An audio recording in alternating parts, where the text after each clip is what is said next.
And speaking of worlds, we're going to go into the Esports World Cup as our next subject matter. Week 8 just wrapped up. That's been 2 months of glorious world competition at esports with huge prize pools, culminating to this point. We've got a lot to talk about here, where we're going to be going over the club championship points in just a second. We have Rocket League scores and Tekken scores, some of the last games to be played in the tournament. And then finally, we're going to give you our best and worst of EWC, as well as what we'd like to see change or how we'd like to see this go in the future. Let's get talking about it. So we already know that week 8 happened. Let me swap us into a bigger view here. We're going to be talking about the Rocket League finals here, and we're not going to just jump into a congratulations, flashbang you for a second, but we're going to bring it to Team BDS winning first place, bringing home $200,000 as your Rocket League Esports World Championship champions titles. Team BDS first place, and looky behold, Team Falcons number 2, bringing home 600 club points for that club championship. They also bring home $80,000, so a pretty significant drop in prize money from first to second, over double. Gen G in third place with $40K, and G2 Esports sharing third place with $40K, third, fourth respectively. Pretty straightforward. We're just, as far as the scores go, run down the rest of the list here. We see Team Vitality, Furia, Space Station, Twisted Minds, Power, ultimately rounding us out, bringing us home into 10th place to $10,000. All right. Yeah, Thundercats got 5th place. Not bad. Not bad. Not bad. And then the other game that they ran this week was Tekken. And a congratulations to Tekken winner Ulsan, winning first place and $300,000. Heading on down to the standings so we can see ultimately what happened. Ulsan first place, but looky Team Falcons again with Atif, 140,000. Another prize difference that's not quite half, where earlier in the tournament we did see the prize money go double every single time. Yagami third place and double third and fourth place respectfully. And here's the list of the rest of the winners for the top 10 here in Tekken. Good John. That's so good. That's so good, dude. That is such a good name for a fighting game, bro. The John. I love bro. That's so good. That is good. I love that game. It is a classic meme. It's a classic meme from our day and age of fighting games. No Johns allowed. Yeah, the John though. So good. It's so good, man. So good. Right. So moving into the next part of EWC, as we kind of like push through this topic here, is the club championship points. Bring it straight up to the standings. And it's kind of straightforward to what we were talking about for the last month or so. Team Falcons on top with 5,600 points, 2 golds, 4 silver, and 4 bronze. Here's a list of all the games they competed in and ended up winning. Really solid showing from them, but generally speaking, like we talked about, they were fielding a ton of players. Look at how many players. They had 3 people competing in Street Fighter 6. Yeah, they weren't good players though, Mr. 17th, 28th, and 29th. Everybody else, like they did pretty well. Like there were a lot of players in a lot of these games. And for the most part, they're breaking like the top 10. But, you say like in tournaments, right? This is like a lot of players are top 16. The Street Fighter's where they perform the worst. That's it. And like Street Fighter's like, it's not easy. Like it's not an easy game at all. Like there'd be no doubt in my mind that I would get absolutely bodied by every single one of these Street Fighter players. And if I recall correctly, with Street Fighter specifically, the players from Japan were just housing everybody. I think there was like 4 or 5 in the top 10 from Japan. So like it makes sense that, these guys here would likely not, as they're probably, representing Team Falcons and maybe the Middle East and Saudi Arabia regions for the competitive game here. It is a tough game to break into, Street Fighter 6. But yeah, these guys definitely struggled. This team struggled with that specifically. But you're right. Otherwise, it's 14, 17, 13, 10. They're going top 10, top 12 every time, top 8, right? Yeah, top 16 in any tournament format is like with this many players. Like most of them have like so many players and so many teams. You know, granted, not all of them have 16 players, right? But if you're talking about like Tekken and like Street Fighter, there's not, you know, they're not coming in last place, man. Like these are really solid results just overall. And those players are walking away. They're walking away with prize money. It's just they're not getting any club championship points for that team, and it doesn't look like Team Falcon really needs that. They're doing pretty well on their own here. Team Liquid coming in second place. There you have it, your boys holding out the fort, second place with 1 gold, 1 silver, and 3 bronze. StarCraft 2 as their lone gold. Dota bringing them silver, and then having some representation in League of Legends, MLBB, Rainbow Six, StarCraft, second player in StarCraft, and then some placements in Apex and Football Club and PUBG Mobile. Solid, and like again, like solid. Except for Street Fighter, the worst one. Like, like I think it's pretty common. I think it's pretty common that there's a lot of people who are sponsored in Street Fighter that are like definitely good, but they are not the best. And like we're saying, it goes back into that it's a hard game to compete in, and like that APAC region has a chokehold on it. They just know that game's framed at like the back of their hand. Yeah, dude, I ain't got no footsies in Street Fighter. I ain't got no footsies whatsoever. Like that ain't me, dude. That ain't me at all in Street Fighter. Hey, Billy here. Wanted to take a quick minute to let you know a few different things. If you enjoyed the video so far, please consider liking and subscribing. It really helps us out, and it tells the algorithm to share it with more people. You can find the Esports Meta live every week on Twitch and YouTube. It's where we film the podcast or hang out, play games, and chat. If social media is more your vibe, check us out on Instagram, TikTok, Threads, or Twitter if you use Threads. Does anybody use Threads? This is a video game community that's excited to talk about esports, so jump into the conversation. Of course, you can find more videos like this here on YouTube. Just hit that subscribe button right there or there. Thanks for watching, and let's get back to the show. But it seems that Team Falcons was the team with footsies here in the club championship points, undoubtedly. But I think a big reason of that is because of the amount of players they fielded, right? Just a real stark difference of like, this is what they had for their team and what they played. But then going to Team Liquid, it just looks like half. They had barely half, and they scored about half the points, a little less than half. The Saudi Arabian team, bro, has a women's team for MLB. I didn't even know that there was a women's only tournament for MLB until I saw Team Falcons had like placed in it. They're in everything. Like every single one of these tournaments that exist, they're in every. You look at something like T1 and they play in 4 games and place in 2. You know, Teamfight Tactics, they get silver. League of Legends, they got gold. That was quite the story in a competition too with that. But even Tekken and PUBG, they're placing 19th, which is not bad, especially for Tekken. You know, a little bit less than, you know, top 16, but not bad for the world stage for here, etc. They have a 50% win rate here, and like they're walking away as 5th place. Like a solid 5th place, you know. So it's interesting to see that. Nick, how many teams do you think are going to buy into what Team Falcons did this year? Because the money incentive might be there. So what are you thinking as far as the future of this kind of style for tournaments?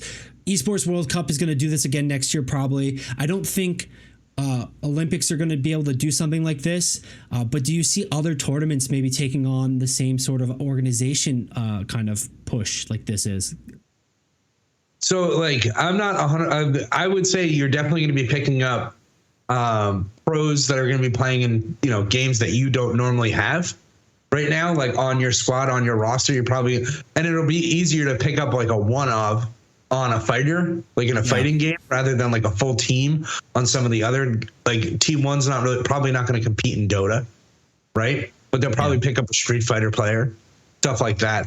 But I mean, you know, a lot is remained to be seen, right? With I don't know what's going to happen with Overwatch. I mean, not Overwatch, the Olympics, and I don't know what's going to happen next year with this. If they're going to skip a year or if they're going to do this every year, and then over like the Olympics itself will have to not be played around this time, because there's like no shot that if they're going to host them like in Riyadh, Every like year. he's not, they're not going to do it at the same time, because it would just be overlap and it wouldn't make sense. So they'll probably do it like every 6 months, not every 6 months, but like on a 6-month interval, right? So like maybe you'll have one in the beginning of the year, and then maybe you'll have one in like the summer, right? True, so like winter and summer. Yeah, winter and summer Olympic kind of style, minus the 2-year gap there.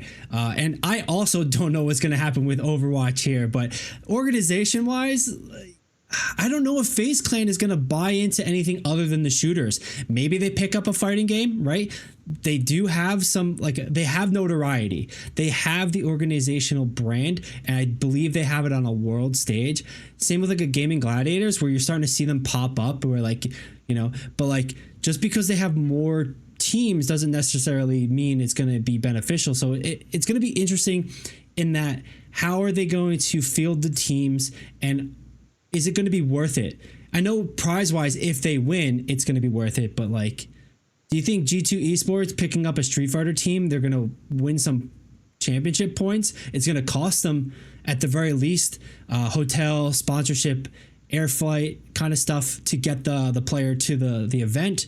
But then beyond that, are they going to see? I guess they could make it up in brands deals, because otherwise I was going to say, are they going to see that come back if they don't win? Right. And then they drop them if they don't win. Like, it might be one of those meritocracies where it makes sense, but that's where I'm a little skeptical. There's a lot of unanswered questions when it comes to all this stuff, right? Like, new games are going to come out. Are they going to be played? Most definitely. Yeah. But like, stuff that's like an that. unknown. Yeah. Are they going to bring like some of the like digital TCG market into it, where it's like Arena, Hearthstone, I don't know, like Pokemon, right? Like, you never know. Yeah. One Piece if they make a digital one, Lorcana if they make a digital one. But I don't even think it has to be digital. I think they could do a physical copy tournament, because they're already shipping the players to these spaces. They already have the locations where they can set up tables and whatnot. And like, maybe it's more of a private event. It's not like 200 players coming to compete. Maybe it's top 50 invitational. Maybe it's top 32, right? Like, maybe it's much more quiet. They could definitely do something where it's TCG and the competitive aspect there. Yeah, it's just a lot of unknowns, right? And we just have to wait and see, and what they're going to put out for us, because I'm sure we're going to get some information as soon as we get towards the release date of Marvel Rivals on December 6th, right? We're going to hear more about the Olympics in 2025, if we're going to be doing this tournament again, stuff like that. So I'm sure when Deadlock gets a little bit more momentum here, and we start talking about that a little bit more, even later in this episode, we'll see some more information about the Olympics. I think I saw Shroud saying he's training for the Olympics currently while playing Deadlock. So a lot of unknowns, and it'll be interesting to see how esports develops. Yeah, let's go. Let's go, America. One good thing that we can say from the EWC and this club championship point has been the prize support. And granted, there's a lot of controversy behind where the money is coming from, but we do like to see the prize pool and the prize support coming to these players, these teams that work really hard. It's one way to give a good support, good qualification. And here with the club championship points, it's obvious it's worth it to them. First place walks away with $7 million. So Team Falcons, the Prince gets a rebate of $7 million back to him. Team Liquid, $4 million for like having teams, right? Not bad at all. That definitely covers travel expenses and lodging and whatnot for these players, etc.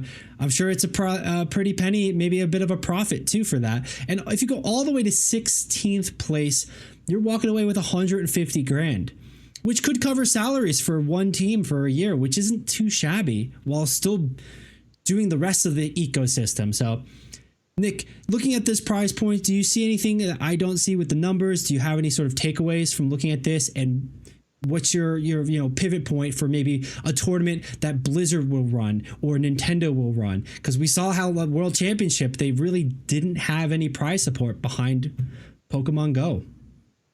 I'm okay with that. I said that before too. I'm okay with no prize support on Pokemon Go. But, you know, because it's not a Nintendo game. It's not a Pokemon company game. It's just a game that has their license that they allow to, like, you know, do and stuff. And then they also invite him to the table at Thanksgiving. So I think they're super nice when it comes to the kid who's not even related, who lives down the street that no one's friends with. And they're just like, yeah, you know, come on through, pal. Like, you get to have a nice meal with us. You know, I would never see any Nintendo game on here. Like, you'll never see a Switch game on here. You'll never see a Nintendo game on here. And that's Nintendo's big problem in a nutshell, is that because its image that they want to create is more family based, they really do axe a lot of the competitive aspect on, like, prize support and stuff like that from a lot of these games. Let me jump in with a quick question for you too. Would you think we would see Nintendo at the Olympics? Where it's not so much about prize support, where it's about just gold, silver, and bronze for a country, perhaps?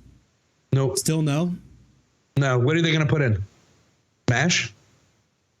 They already destroyed. They already pissed the community off enough to where, like, I do not know if the community would even be okay with whatever Nintendo would say for. Oh, we know with it. You know, they would crawl back and for that stage notoriety. They've done far more for far less.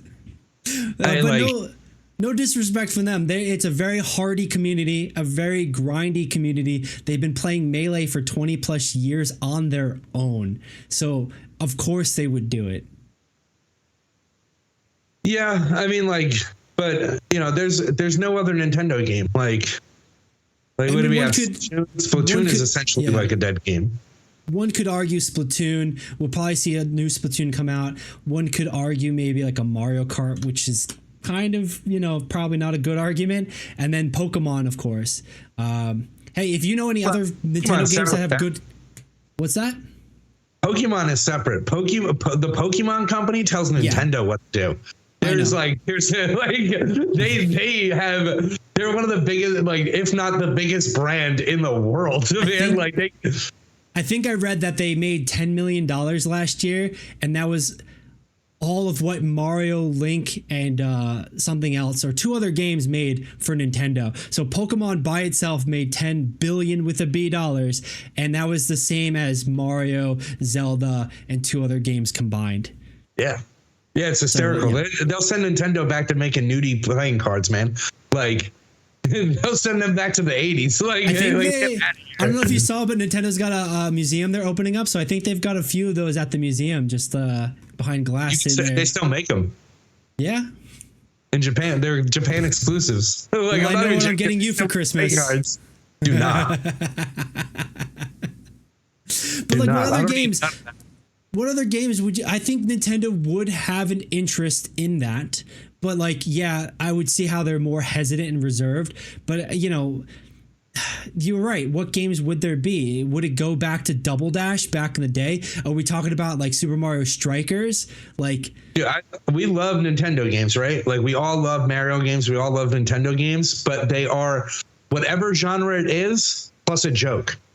Like, that's always a Mario branded game. Like, and it's no disrespect to them, right? It's, oh, we do race cars, but a joke. We got shells and shit that'll hit you and knock you out of first place, and like skill based stuff with a randomized like superpower at like random points in the game. Like, it's always good, and then it like adds a joke onto it to make it a little bit more family friendly, so it's not so seriously competitive and cutthroat. Like, that's on every single one of them, right? Like, strikers, tennis, you know, we haven't seen like a crazy Mario bowling yet. I think, yeah, you know, Wii bowling might come back to the Olympics, right? But I think that's also where, like, you know, the tennis was probably the most stable competitive game, but they did see some characters break the game. They just come too busted, and they don't really have a lot of quick patch support for it. But either way, like, you know, it's a fair point to make, Nick, and that's what makes the community, the grassroots efforts of those games so much better than what Nintendo was doing. And for the current foreseeable future, what they are doing, you know, and that's excluding what Pokemon is doing, because we've already established they're different. But yeah, like Super Mario, the original Super Mario Strikers, there's a community out there doing doing tournaments and playing that game competitively, and they're doing it at such a high standard, like. And you remove the randomness. Same with like the Mario Kart stuff. I'm sure there's a competitive Mario Party out there somehow with that code, and they're able to like, tighten up that variableness, that gimmick that you're talking about. But I do feel like it's too big for Nintendo to sort of ignore, especially for the notoriety of the Olympics for that brand. I could see EWC never coming to it, not supporting them. They already have an Olympics deal though. Nintendo gets away, already has the Olympics deal of every Olympics they release a game, Mario and Sonic at the Olympics. It sells a lot. Like they make their money off the Olympics. And I'm like, and you can't play that game competitively there or anything like that. So like, it's not really like an ignore, but again, like it's really hard to get the family behind these competitive, like these non-competitive games. When you say family, I'm so skeptical because it's Nintendo family, but that I know we can kind of agree. It's Nintendo is the stick in the mud when it comes to this. But we are seeing a lot of shifts and a lot of exciting things with Esports World Cup and how that wrapped up and went this year. Is it going to be sustainable? Is it profitable or worth it? But as we kind of wrap this up, Nick, I'm going to run down some of the teams that won each of the different games over this tournament series over the last 2 months. But I want to hear your thoughts about what you liked about the Esports World Cup, what you didn't like. Basically just rapid fire, shoot them out there as I do a little bit background scroll showing the teams that won. All right, so you said that so long. You're gonna scroll, and I'll say what I liked or disliked about the Esports World Cup. Yeah. I just want you to be the narrator here. I'm gonna do some background music, perhaps like a little elevator stuff. So if you're ready, clear your voice. Okay. Sure, man. I'm still confused at what you're looking for. What did you like about the Esports World Cup this year as the first time event? Like the games for the most part, like the certain games that we had just in general. It doesn't really matter like who was playing in it for the most part, right? League being there was like really good for me. I think that there's some games that are like missing, and other games that I think should be like excluded. Like probably like Fortnite should. If your game's not played in China, just get the game out of here. Like no disrespect towards Fortnite, the game's super fun, right? And like we can all love Phil Collins, but like guilty pleasures are a thing, and it doesn't mean it's good. It's like that's how I feel about Fortnite. But like Overwatch was there, super exciting. PUBG, I'm like, I don't know how long these games have while being played at like the Esports World Cup or in the Olympics, just in general. But I do appreciate the games that I like to watch. I think Rocket League being there, Rainbow Six being there. I think PUBG, probably Fortnite, and like probably shouldn't be there for the most part. I think Apex is a really good one to like watch. Yeah, especially PUBG Mobile, and excited. There's a couple games that had a multiple variety of platforms they were competing in. Like you had the mobile version, and then you had the PC version. Like I can understand that for competitive integrity, but generally speaking, like you're basically doubling the list there at that point. I think that there should be no difference between like your mobile version of your game and your PC version of your game if you're going to play here, right?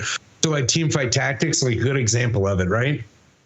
Versus like if you were to play Street Fighter 6 mobile versus Street Fighter 6 on console or PC, like it's two different games, right? So I think every mobile game that detracts away from like the main game that it's based on, from console, PC, whatever, like those are the competitive formats, and everything else should not be there. There shouldn't be PUBG. But I can understand why EWC might want to include it because they're trying to reach out. But like at that point, just pick a lane. Either pick the mobile or pick the PC. Don't pick both, kind of thing here. Maybe they just do. What's that? Go ahead. No, I was just going to say. Go ahead. Yeah. Okay. We're trapped in a little bit of a conundrum here, a feedback loop. But I was gonna say with that is that I don't know, maybe they're just trying to fill out the game list. Maybe they're trying to just like catch as many flies with honey as possible with this. So they're like, oh look, we've got this, we've got that. And like some of the things I think are fine, like having the women's league for Mobile Legends. I don't think that's necessarily a bad thing, but like in another world, I do think it's a bad thing because then basically it means they're being excluded from the men's league, that they're not allowed to compete. They're not being included that way. And that's a whole bigger conversation too. But in that sort of retribution way, it's nice that they're having like a dedicated thing for them. But then why don't they have that for a lot of these other games? And like, so there's a lot of like friction points really I was going to go at with that creates this disconnect.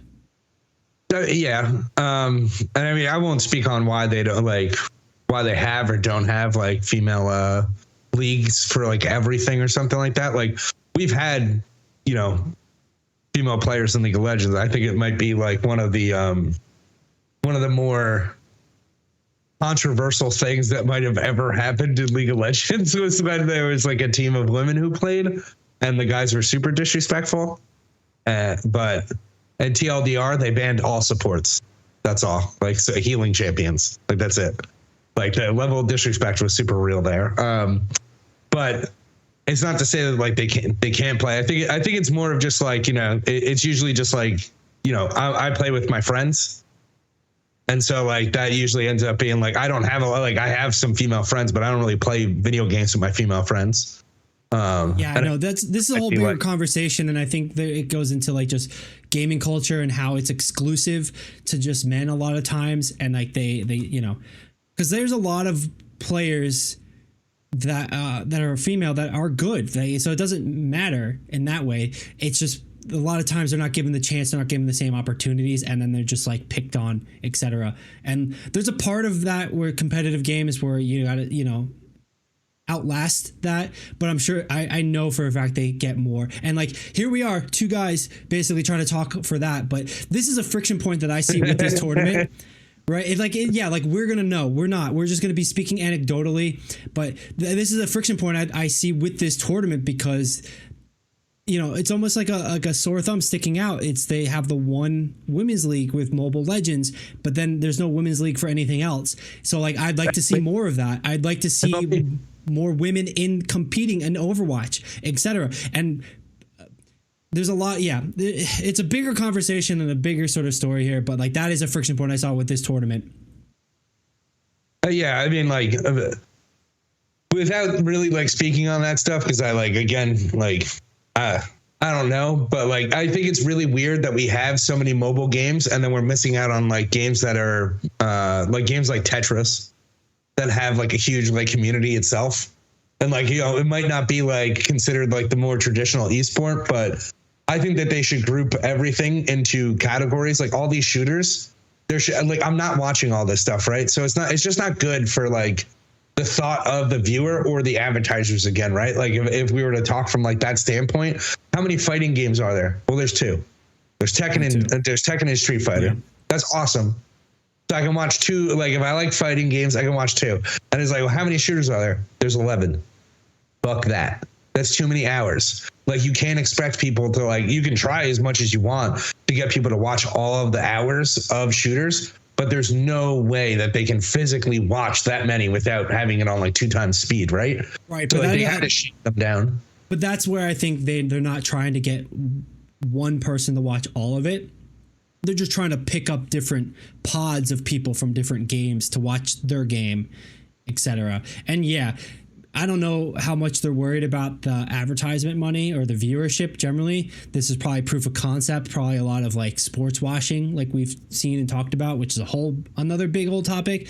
But yeah, they only had one sports game. I mean, Rocket League's a sports game technically, but it's rocket cars. Otherwise they had not FIFA, they had Football Club, right? They have like 11 different shooters with a lot of different like variations on that. They have League, they've got Dota, which is what you want for a MOBA.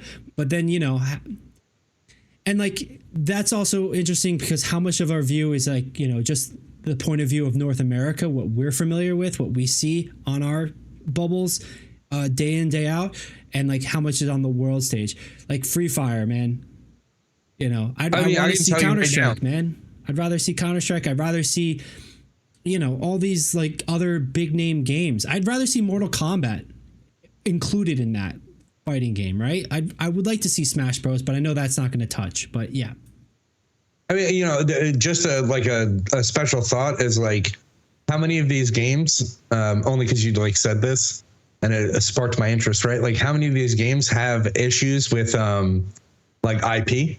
Like Mortal Kombat would be a huge one where like their game is now going to be played on like the huge stage, might be on the Olympics. Are you going to give Homelander, who's in Mortal Kombat, like Olympic stage, like where he's just like crazy Nazi murderer person, stuff like that, right? Like you have like serial killers, Freddy Krueger and stuff like that in Mortal Kombat. So it just might not be, that might be like one of the things. That's a great point. That's absolutely a great point with that. Where you're competing against companies and their business and IPs, and then how can they show it across the globe with all the different those licensing deals? Yeah, have like a lot of fine print to the point. And like I say this as like a Magic player, because if I play MTGO, there is a potential where I don't get certain cards on digital because the licensing agreement wasn't done well enough. And I'm not even joking. Like this like I think it took like a year and a half for us to get the Warhammer 40K cards onto Magic the Gathering Online. But then but anyway, that's just like a different story. But licenses is basically what I'm just saying. It's a really fair point, man. It's a really fair point. And it's something that I'm sure the Olympics is going to have to deal with as they develop what their system is going to be. And like, I know the Olympics has been struggling on the world stage as far as places hosting it. A lot of cities don't feel it's financially viable. They're losing a lot of money. It's not bumping tourism, etc. So they're hoping that esports is going to help do that. Maybe they're hoping it's going to drive costs down. Like there's some sort of angle for sure, and I'm sure that's going to play in. And then adding that licensing aspect of it is going to make that even more complicated, because you're dealing with corporations, you're dealing with big billionaires basically, and like you just don't have to deal with that when it comes to something like the NBA or the NFL, where they're just collectively agreeing, oh, we're going to do this new thing this year, and they vote 2/3 majority and they do it basically, and then that's it. Whereas, yeah, it's a lot, and we'll see how it kind of goes. I'm excited for EWC next year or the year after that, because I think there's a lot of lessons that they've learned by doing it in earnest. I think there's a lot of things the community and the organizations learned in competing at these games. And then I think us as the viewers, we learned a lot about these games, these players, the Esports World Cup as a whole. And looking forward to maybe see what the Olympics will do, and looking forward to see what other tournaments will do. I'm excited for Evo and seeing what they're going to be able to do, because they're another really big one that brings an international presence, mostly to fighting games, but they're able to have that competition. And like, if they're able to spice that up even more with some of the ideas they showed here, like that trophy system, chef's kiss. Beautiful. Absolutely beautiful. But, that's all I really, my final thoughts for Esports World Cup